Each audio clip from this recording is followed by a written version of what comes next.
আমাদের বুজুর্গদের বই আছে মোটা, 5 মিনিটের মাদ্রাসা।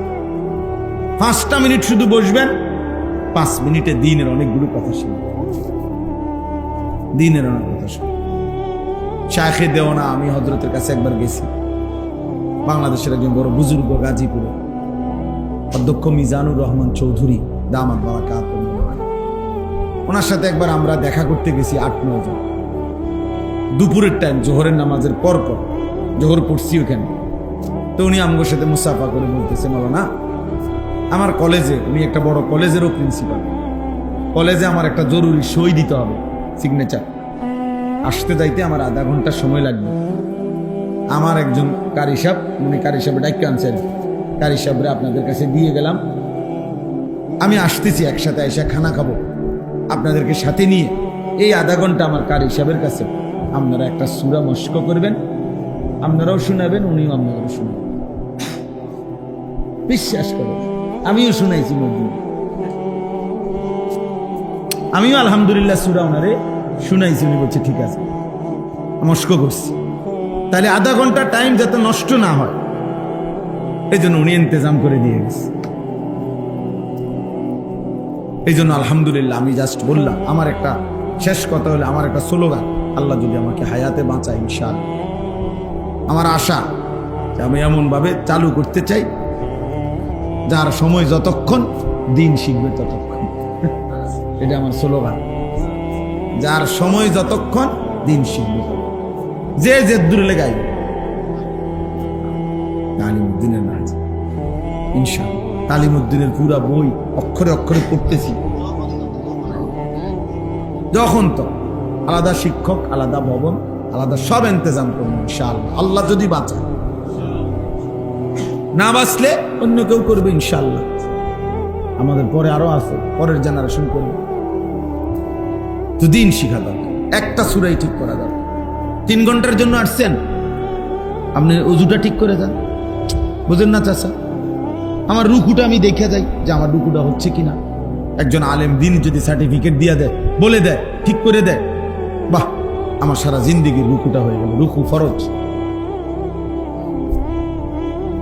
সূরা কেরাত, নামাজের মধ্যে সূরা মিলানো ফরজ, অশুদ্ধ হইলে এটা হবে না, হবে না, ওই নামাজ আদায় হবে না।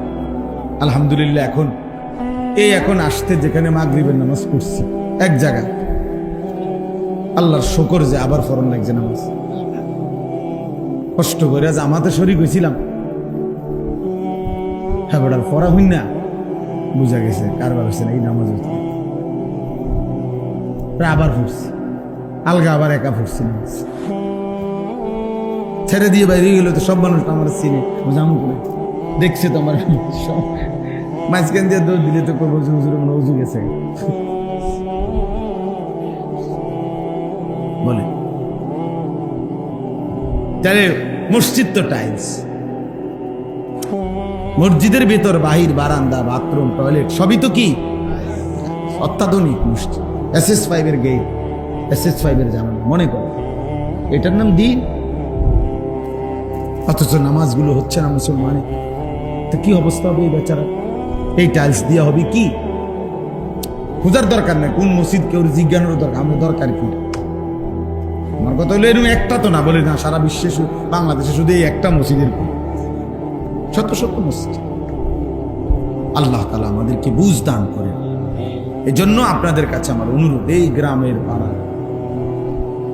এই বাড়ির যারা আছেন, যে কয়জন আছেন, আপনারা ফিকির করবেন, উদ্যোগ নেবেন, আপনাদের এই মাদ্রাসা কিভাবে মানুষকে দিন পৌঁছানো যায়, দিন পৌঁছানো যায়।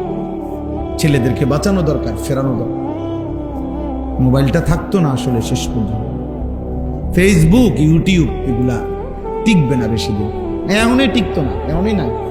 এই নতুন লেটেস্ট যে চ্যাট জিপিটি, AI সহ আরো কিছু নতুন যে অ্যাপস আইছে, নতুন প্রযুক্তি, এগুলা উড়ে যাবে, কিচ্ছু না, এগুলো কেউ দেখতো না।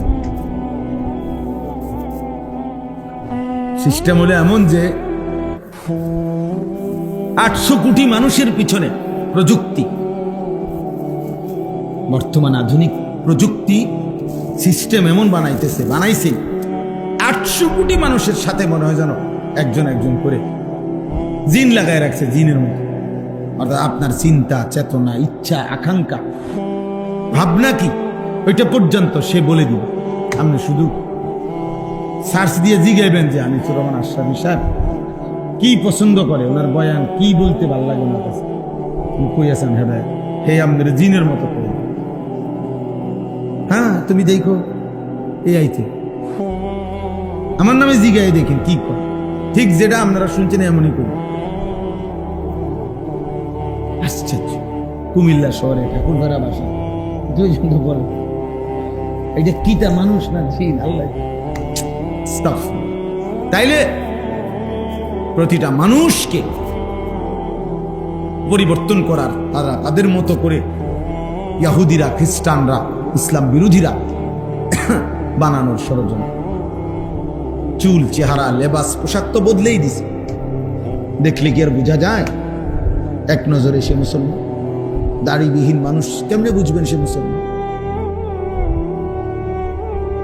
চুল কাফের বেঈমানের মতো কেমনে স্বীকৃতি, আমরা সাক্ষী দিবেন কিভাবে, কোন যুক্তিতে? ও মুসলমান কিসের? এক ওয়াক্ত নামাজ পড়ে না কোনোদিন মসজিদে, আর আপনি কিভাবে সাক্ষী দিবেন মুসলমান? ফজরের নামাজ 365 দিনে কোনোদিন পড়ে না, আপনি ওরে কিভাবে মুসলমান বলবেন? রসুল বলে নাই, নবী সাল্লাল্লাহু আলাইহি সাল্লাম ওরে মুসলমান বলে নাই। নবীজি বলছে লা ইয়াশহাদুহুমা মুনাফিকুন। এশার নামাজ এবং ফজরের নামাজ বিশুদ্ধ হাদিস। নবীজি বলছে যে মুনাফিক সে এশা এবং ফজরের জামাতে আসে না। তাহলে ফজরের নামাজের অনুপস্থিত ব্যক্তির জন্য নবীজি কি পরিচয় দিচ্ছেন বলেন না কেন? তাহলে সুপারিশ কে করবে? তার আব্বাই, তার বাপেনি সুপারিশ করবে। হ্যাঁ, আপনি ফজরের নামাজ পড়েন না, আপনারে আপনার নবী বলছে মুনাফিক তুই। তাহলে এবার হেরে সুপারিশ কে করবে? তার আব্বাইনি সুপারিশ করবে, তার দাদানি সুপারিশ করবে। বলেন, সুপারিশ যিনি করবেন তিনি তো বলতেছেন সে মুনাফিক। কথা বুঝেন নাই? তাই কে সুপারিশ করবে? তাই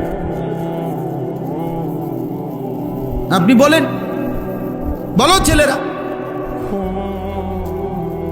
তোমার নবী যে তোমার সুপারিশ করবে তো তিনি তো বললো তুমি মুনাফিক, তো মুনাফিকের জন্য উনি সুপারিশ করবে কিভাবে? কাফেরের জন্য উনি সুপারিশ, তিনি বলছেন মান তারাকা সালাতাম মুতাআম্মিদান ফাকাদ কাফারা। হাদিস কি না? আল্লাহর নবী বলেন যে ইচ্ছে করে নামাজ ছেড়ে দিল ফাকাদ কাফারা। বলেন চাচা, অর্থ আমনেও বুঝবেন এটা, ওই দেহটাই তো বুঝছি। ফাকাদ কাফারা, সে কুফরি করল। শায়েখ বলছে, আল্লামা মুফতি মুশতাকুর নবী সাহেব হুজুর বলছে মুহাদ্দিসিনের ব্যাখ্যা তো পরে, আগে তরজমা করুন। পরে না ব্যাখ্যা করবেন, না তরজমা বলেন, আগে লফজি তরজমা বলেন, শাব্দিক তরজমা বলেন। ফাকাদ কাফারা অর্থ কি? কুফরি করল। সে যেন কুফরি করলো, সে যেন বেঈমান হয়ে গেল। আর কি বলতো নবী? বাংলা বলতো আর মাথার বাড়ি দিত। আর নবীজি বললেন জামাতে আসলা না, আমার মন চাই তোরে ঘর সহ আগুনে পুরাই ফেলি। বলে নাই আল্লাহ রাসূল? বিশুদ্ধ হাদিস, লা উহাররিকান্না বুয়ুতাহু। আমার মন চাই যে মানুষগুলো নামাজের জামাতে আসে না, রাসূল সাল্লাল্লাহু আলাইহি সাল্লাম বলে আমার মন চাই আমি তাদের ঘরগুলো আগুনে পুরাই ফেলি। তারে শুদ্ধ কি পরিমাণ রাগ করছে নবী? কথা বলেন না, না এটা খুব আদর করে গেছে, না এই কথার দ্বারা বোঝা গেছে নবী এর প্রতি খুব আদর। আদর তাইলে তাইলে আপনি ফজরের নামাজ জামাতে পড়বেন না, নবী আপনার আদর। আল্লাহ নবী কি বললেন? আচ্ছা, এটা কেন বললেন? যিনি রাহমাতুল লিল আলামিন নবী, দয়ার সাগর যিনি, মহাসাগর, তিনি বলতেছেন নামাজ পড়লি না, ঠিক আছে মনে রাখিস তোর হাসর হবে ফেরাউনের সাথে। বলছে না, কারুনের সাথে, হামানের সাথে। উবাই ইবনে খালাফ মক্কায় নবীজির বিরোধিতাকারীদের মধ্যে সবচেয়ে বেশি যারা বিরোধিতা করছে নবীজির, এর মধ্যে একজন।